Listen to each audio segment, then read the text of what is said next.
توقفي عن مراسلته، توقفي عن مطاردته، توقفي عن تعريض نفسك لهذا. لا تتنازلي عن كرامتك لاستعادته. من اليوم سيبدأ بالانجذاب إليك بشدة. الآن سيرغب في إثبات حبه لك واهتمامه بك.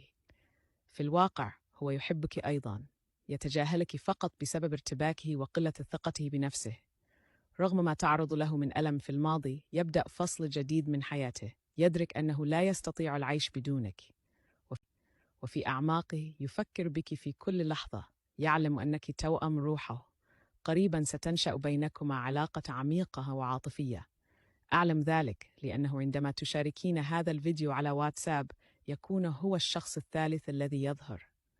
لا شك أنه في منتصف الليل هذه الليلة سيرسل لك رسالة رائعة تعبر عن مشاعره. إذا قلت إنني أردت ذلك الصوت سراً، فقد حذرتك، فالكارما حقيقية، وهو مستعد ليكون جزءاً من حياتك. لذا تفاعل 3 مرات واجعل هذا يحدث.